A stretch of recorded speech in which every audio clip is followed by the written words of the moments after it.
कौन कहता है फ्री में वीजा नहीं मिलता।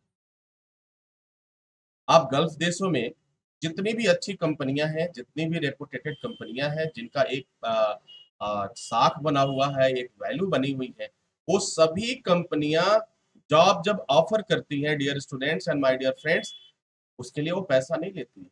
वो आपको वर्क परमिट देती हैं, आपको वीजा देती हैं, आपको टिकट का पैसा देती हैं, आपको कुछ नहीं करना होता है। सबको ये मालूम है कि भाई जब कंपनी किसी भी व्यक्ति को जॉब के लिए ऑफर करेगी तो उससे वो पैसा नहीं लेती। अब सवाल ये उठता है कि पैसा लेता कौन? ये जो पैसा भर के जाने वाली बात होती है, ये क्या होती है? क्या वो पैसा गलत तरीके से लिया जाता है? तो डियर स्टूडेंट, कुछ प्लेसमेंट एजेंसीज हैं जो रजिस्टर्ड हैं और जो अपनी सेवाएं देती हैं, तो वो अपनी एक फीस लेती हैं। वो बात तो सही है, वहां तक तो बात समझ में आती है। लेकिन जब बीच में प्लेसमेंट एजेंसी भी नहीं है, डायरेक्ट बात हो रही है, कंपनी की बात हो रही है, और फिर पैसा आपका कहीं और जा रहा है, तो आई थिंक वह कहीं ना कहीं सोचने पर मजबूर कर देता है, वह विवश कर देता है। तो आप इस बात को भली भांति जान लीजिए, जितनी भी कंपनियां हैं, चाहे आपकी दुबई की कंपनी हो, रियाद की कंपनी हो, बहरीन की कंपनी हो, मस्कट की कंपनी हो, कुवैत की कंपनी हो, ये जितनी भी कंपनियां हैं, सऊदीया की कंपनियां हैं, जो भी कंपनी है, सर किसी भी जॉब के लिए कोई भी जॉब अगर ऑफर करती है अपनी कंपनी में, इंडिया से लोगों को बुलाती है, तो उसके लिए वह वीजा का पैसा और टिकट का पैसा नहीं लेती है। ये बहुत ही मैं क्लियर शब्दों में आपसे कह रहा हूँ। ठीक है। तो पैसा देने से पहले, कहीं भी पैसा आप लगाने से पहले एक बार जरूर सोच लें। हाँ, अगर आप एसएसटीएन हैं, अगर आप एसएसटी इंस्टीट्यूट से पास आउट हैं, तो फिर आपके लिए, आपको पहले से ये सब चीज मालूम है कि कैसे इसकी जांच कर लेना है, क्या सही है क्या गलत है। आपके पास बड़ा आसान सा तरीका है। सीधा अगर आपको जिस कंपनी का नाम बताया जाता है, आप उस कंपनी में मेल डालिए, उस कंपनी से बात करिए, और डरिए बिल्कुल नहीं। आराम से फोन उठाइए, बात करिए कि सर आपके यहाँ ये वीजा आया हुआ है और इसके लिए इतने पैसे भरने पड़ रहे हैं। तो सर ये कहाँ तक सही है क्या है, ये आप डायरेक्टली पूछ सकते हैं। अगर इतना आप नहीं पूछ पा रहे हैं, ये सारी चीजें नहीं कर पा रहे हैं, तो आई होप कि आपको बाहर जाने के बारे में कई बार सोचना पड़े। लोगों के साथ फ्रॉड क्यों होता है? लोगों के साथ धोखा क्यों होता है?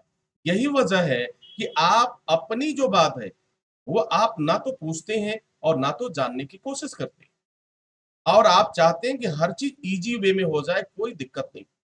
बहुत से लोग हैं दुबई में रह करके, बहुत से ऐसे हमारे साथी टीचर्स हैं जो जॉब भी कर रहे हैं और जॉब ऑफर भी कर रहे हैं, लेकिन वह उनका तरीका लूटने का नहीं है। वो आपको बुलाते हैं, आपसे करते हैं। हाँ, बहरहाल बहुत सारे लोग जो है उनकी नकल करके और जॉब ऑफर करते हैं और ला करके आपको फंसा देते हैं। तो मेरा मकसद है सिर्फ आपसे ये कहना कि आप फंसिए नहीं। आप कोई भी जॉब पे जाएं, थोड़ा इंतजार जरूर करिए, कोई जल्दीबाजी ना करें। और मैं तो पैसे देने के पक्ष में ना तो मैं कल रहा हूं और ना तो आज हूं। आप किसी भी जॉब के लिए आखिर पैसा क्यों देंगे? आपको नौकरी करना है, कंपनी आपको पैसा देगी, या आप अपनी नौकरी के लिए पैसा देंगे? हाँ, गवर्नमेंट की जॉब की बात होती है कहीं तो बात समझ में आती है सर। लेकिन आप जो है, आप जो पैसा दे रहे हैं वो प्राइवेट नौकरी के लिए दे रहे हैं, और उसमें भी इतना पैसा आप लगा के जाते हैं। सर मुझे तो लगता है, अगर आप, कोई 70,000 भर रहा है, कोई 1 लाख भर रहा है, आप, तो आपको कमाने में कई महीने निकल जाते हैं, उसकी भरपाई करने में कई महीने निकल जाते हैं। अगर आपने ब्याज पे पैसे लिए तो उस ब्याज को भरते भरते आपका टाइम निकल जाता है। तो डियर स्टूडेंट्स, वंस अगेन मैं आपसे रिक्वेस्ट करूंगा कि प्लीज एक बार सोचिए, समझिए। चाहे आप किसी भी जॉब के लिए जा रहे हैं, आप बाहर के देशों में किसी भी जॉब के लिए जा रहे हैं, तो जरूर सोचिए। और इवन अगर इंडिया में भी अगर कोई आप काम करने के लिए जा रहे हैं, तो एक बार जरूर सोचिए। आपके साथ कभी फ्रॉड नहीं होगा, ये मेरा वादा है। लेकिन आप कभी इस पे बात नहीं करेंगे, आप इससे उससे बात करने से घबराएंगे, वो जो कुछ भी कहेगा आप मान लेंगे। तो सर एक बार तो आपको बात करना पड़ेगा। हाँ, बेशक अगर आपको लगता है बातचीत करने से आपको पता चल जाता है।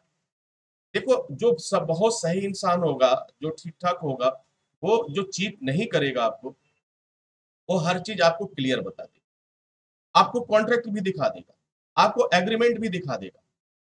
और वो भी बोलेगा कि सर इसे आप किसी से पढ़वा लो, ये इंग्लिश में लिखा हुआ है या अन्य भाषा में लिखा हुआ है, आप इसे पहले पढ़वा लो, देख लो, उसके बाद इस एग्रीमेंट पे साइन कर। तो ये तो उन लोगों की बात मैं कर रहा हूँ जो वास्तव में ईमानदार है।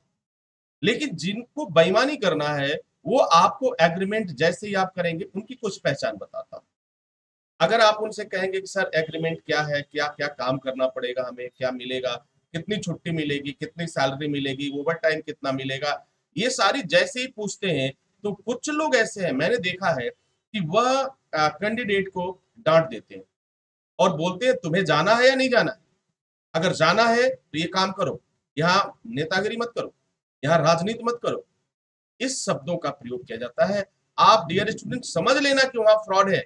आप समझ लेना कि वहाँ कोई ना कोई दिक्कत आने वाली है, वहाँ कोई परेशानी आने वाली है और अब तक का जो केस मैंने एनालिसिस किया है, बहुत सारे केस जो लोग बकरी में चले गए।